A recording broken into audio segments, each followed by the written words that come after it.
with the idea for my little black book of leadership back in 2006. I was really looking back over my life, and I always, looked and kind of figured out, why did I go through the things I went through? But then more importantly, how can my story help other people?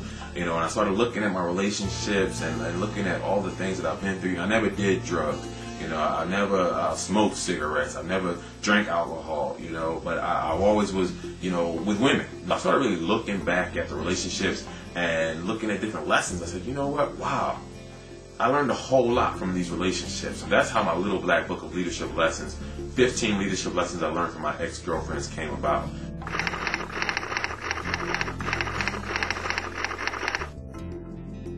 With this book, I wanted to have more fun. I wanted this book to be totally different from anything that's out there in the self-help, personal development market. I look at so many books, whether it be self-help, Christian books. A lot of times they speak to people that are already doing what they want to do. They don't speak to those that don't have a clue that they're missing something. So I wanted this book to appeal to people that wouldn't normally pick up a self-help book. So this book is a perfect combination of both novel type story, memoirs if you will, as well as real true self-help.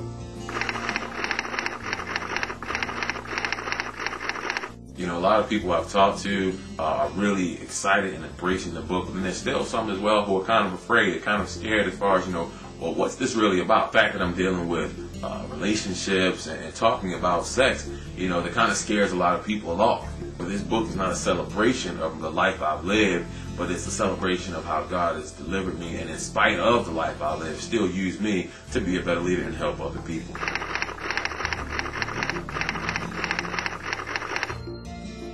Success is in your hand. Real is more so a mindset, more of a spiritual book. Dealt with unlocking the successful person you were designed to be.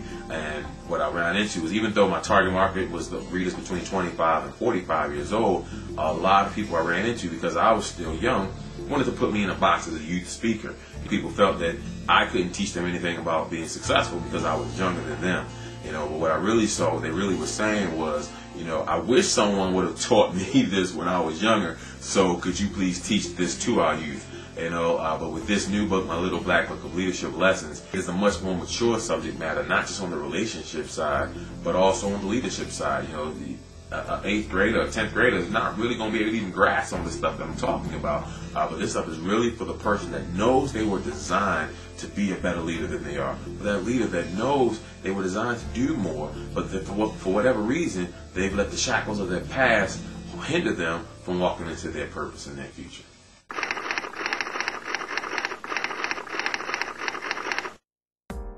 In 1989 was my first relationship with a young lady named Takia. I was in the 8th grade and she was in the 7th. She had just moved to the area from New York. And we got together and we started dating, and things were great. We would talk on the phone. I would ride my bike over to her house, and everything was wonderful, for about 2 months. And then I realized that Takia was a little more advanced than I was. She wanted a little more out of a relationship than I was willing to give her at the time. I was a shy young boy growing up, so eventually what happened was Takia found a young boy that wasn't as shy as I was and was willing to give her the things that she wanted before I was. And I learned real quickly from her, my very first leadership lesson was that if you move too slowly, someone else will take your girl. We all have metaphoric girls. Maybe it's a business, maybe it's a goal or a dream, maybe it's a singing career that we're all moving too slowly on. We're all procrastinating about and wishing that one day it'll come.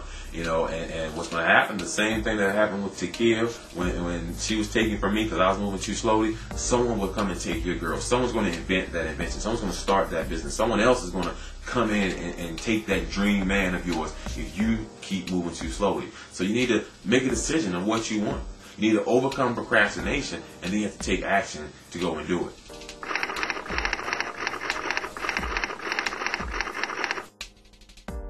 Going through middle school and high school, I was never the most popular dude. I didn't quite understand it. I mean, I was the captain on the football team.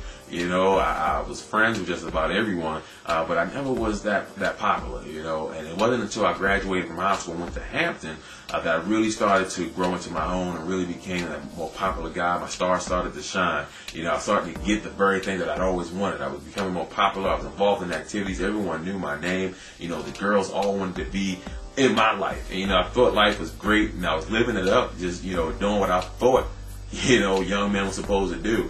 And it wasn't until my junior year in Hampton University when I met a girl that I truly wanted to be with. And Brianna, I talk about her in the book.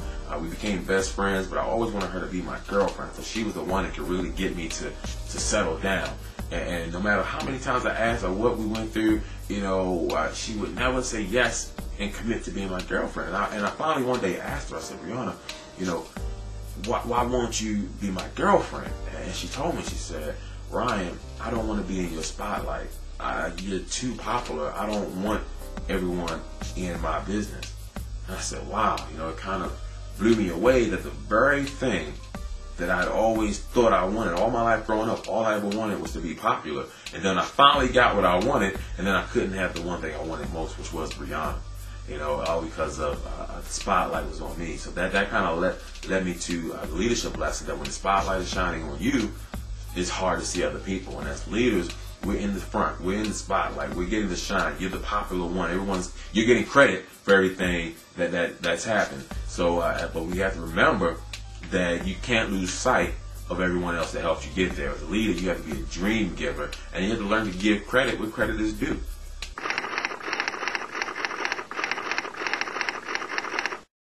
Most people hear the title of my book, 15 Leadership Lessons I Learned from My Ex-Girlfriends. They'll say, 15 girlfriends, Ryan?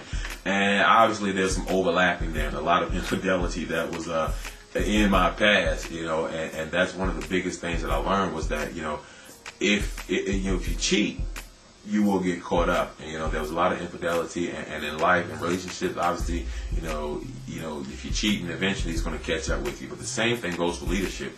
If you cheat yourself in leadership, eventually it's going to catch up with you as well. So you have to learn to personal development. Is so important. When I say cheat, you can't cut corners. There's no shortcuts to success. You have to commit and go through the process. And when it comes to personal development, you have to read the books. You have to take the classes. You have to go and learn more to become a better leader. If you cut that, if you cheat yourself of that, eventually time will either expose you or promote you, and you're going to come right back to where you're supposed to be.